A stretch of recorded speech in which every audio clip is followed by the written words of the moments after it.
அதிசயங்கள் செய்கிறவர் நம் அருகில் இருக்கிறார். அற்புதங்கள் செய்கிறவர் என்றும் நமக்குள் வசிக்கிறார். யோவான் எழுதின சுவிசேஷம் 5ஆம் அதிகாரம் 8வது 9வது வார்த்தையை வாசிக்கும்படி அன்பாக கேட்டுக்கொள்கிறேன். இயேசு அவனை நோக்கி எழுந்திரு, உன் படுக்கையை எடுத்துக்கொண்டு நட என்றார். உடனே அந்த மனுஷன் சொஸ்தமாகி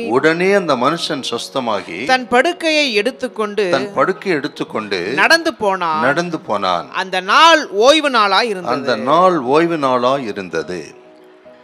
எருசலேமில் பெதஸ்தா என்கிற ஒரு குளம் இருந்தது. அந்த குளத்தை சுற்றிலும் 5 மண்டபங்கள் இருந்தது. அந்த 5 மண்டபங்களிலே அநேக வியாதியஸ்தர் படுத்து கிடந்தார். பல ஆண்டுகளாய் கூட இருந்திருக்கிறார். ஏனென்று கேட்டால், அந்த குளத்திலே எப்போதாகிலும் ஒரு அற்புத நிகழ்ச்சி நடைபெறும், அதற்காக காத்திருந்தார்கள். அந்த அற்புத நிகழ்ச்சி என்னன்னு கேட்டீங்கன்னா, தேவதூதன் ஒருவன் திடீரென்று தோன்றி அந்த குளத்தின் நீரை கலக்குவான்.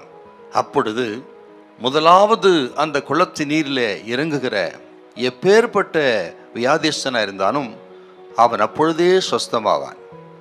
ஆக இந்த அற்புத சுகத்தை பெறுவதற்கு அநேக வியாதிஸ்தர்கள் தண்ணீர் எப்பொழுது கலங்குமோ என்று சொல்லி அவர்கள் குளத்தின் கரையில் இருந்த 5 மண்டபங்களிலே படுத்து காத்து கிடந்தார். அப்படி கிடந்தவர்களிலே ஒருவன் 38 வருஷமாய் வியாதிஸ்தனாய் இருந்தான். நடக்க முடியாத ஒரு சப்பானியாய் கிடந்தான். ஆண்டவராகிய இயேசு கிறிஸ்து ஒரு நாள் அவனை தேடி வந்தார். அவனை பார்த்தவுடனே, நீ சொஸ்தமாக விரும்புகிறாயா என்று கேட்டார்.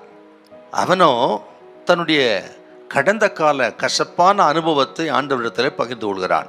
ஆண்டவரே, நான் குளத்திலே போய் இறங்குவதற்கு முன்பு வேறொருவன் இறங்கி விடுகிறான்.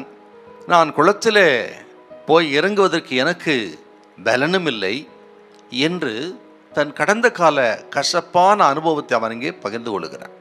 அதை கேட்ட ஆண்டவர், நீ எழுந்து உன் படுக்கை எடுத்துக்கொண்டு நட என்று சொல்ல, அந்த நேரத்திலேயே அவன் அற்புத சுகம் பெற்றவனாக நடந்து சென்றான் என்று இந்த அற்புதத்தை இந்த 5ஆம் அதிகாரத்திலாம் பார்க்கிறோம்.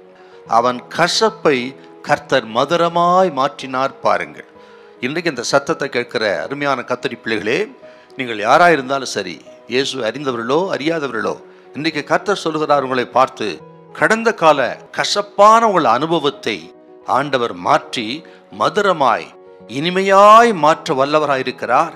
அவர்தான் இன்றைக்கு உங்களை தேடி வந்திருக்கிறார். நிச்சயமாக இன்றைக்கு ஒரு அற்புதத்தை கர்த்தர் உங்களுக்கு செய்வார். ஹல்லேலூயா, ஹல்லேலூயா.